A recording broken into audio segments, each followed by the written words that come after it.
Well, hello and welcome to the MCAT Club. This is our weekly call for Monday, April 14th, 2014. My name is Don Osborne and I am the host of the MCAT Club. And in case you haven't heard before, the MCAT Club is the place to go for up-to-date information about studying for the MCAT, MCAT prep, and I even answer your MCAT questions live here on the call. You can find the MCAT Club at INQUARTA.com, also on YouTube, and you'll find it in a bunch of other social media places as well.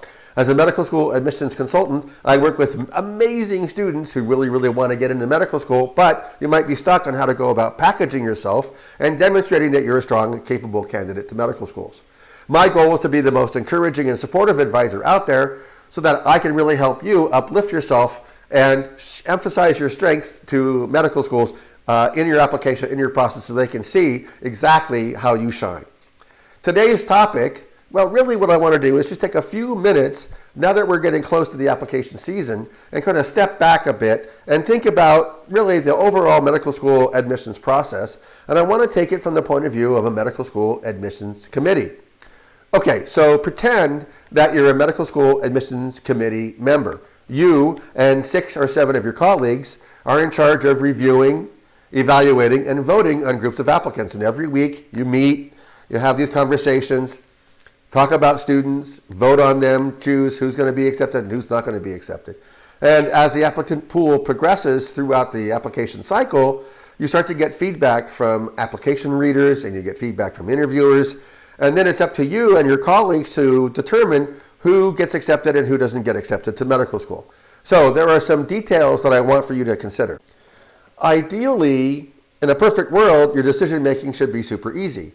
From the initial pool of, say, 2,000 applicants, you want to whittle down the stack to about, say, 600 people that you want to interview.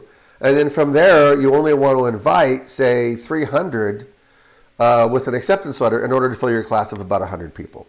So that's sort of the arithmetic that they go through. Yeah. So, okay.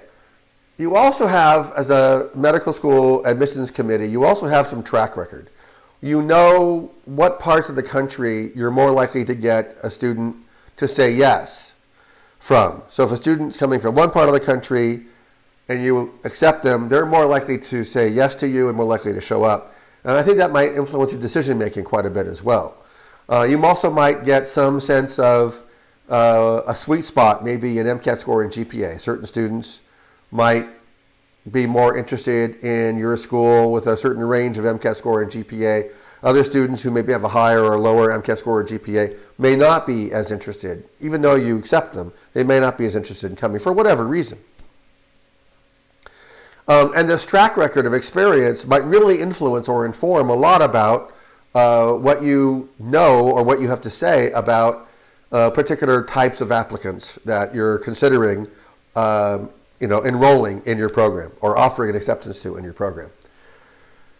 So if we set all that down as sort of a baseline context, and then from there we look a little deeper, what I find out is the real problem comes when you as an admissions committee member are faced with the decision to pick between a group of students who, frankly, all seem the same. I can tell you from my own experiences and the stories that I've been told by admissions committee members that sometimes the decision to accept one student or over another comes down to very subtle differences, not because medical schools particularly want to have that be the case, but because there's really nothing else left to choose from. So, if you think about how a med school admissions committee member is going to make a final decision, and you want to show now as an applicant, you want to show that admissions committee just really who you are and how you stand out and how you differentiate from other students. You're going to want to take the opportunity to not only have broad differences about you as other students, maybe based upon your experience or so forth, but also even more subtle differences, like, for example, a hobby that you have. So let's say, you may have a hobby in your application that another student doesn't have, Could that possibly tip the scales? I mean, we all hope not, but in the real world, I think it could. I think it might. So I want you to consider your total package, and I don't want you to be afraid to sell yourself to medical schools. You may think that your photography hobby is nothing special, but it might make all the difference in the final decision between you and another student from the point of view of a medical school admissions committee. And I want you to include those kinds of details in your application in order to give a committee the opportunity to say yes to you. Ideally, you want to stand out so much that those little distinctions don't matter. And I've talked about this before, and later on I'll be uploading another video from a recent Google Hangout where I talked a lot about what med schools actually are looking for in terms of you as an applicant and how you might stand out and make yourself into a stronger applicant. So, consider your total package and don't be afraid to sell yourself to medical schools, right? That's, I think, the key message I want to say today. And that's the primary message for today's MCAT Club. Be sure to tune in next week for another session. Remember, I answer your questions live here on the call, so don't be afraid to join me. I'm here on the call right now, and I'd really like for you guys to join me and be on the call with me. And so that's everything for today. Oh wait, one more thing. It is time, obviously, for us all to get really serious about writing the medical school personal statement. And before you start to spend $900 or more on getting personal statement help, why not start with something maybe a little bit less risky?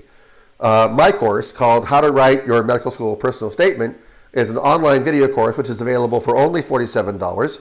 And I really encourage you to go to the website at INQUARTA.com, go to the page, INQUARTA.com/essay and the number 1, and learn more about the course.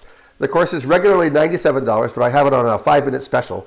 So when you get onto the page and you read, and you're able to make the decision in the first 5 minutes, you can get the course for half off or $47. Okay, so that's everything for today. Thanks very much. Talk soon. Have an amazing day.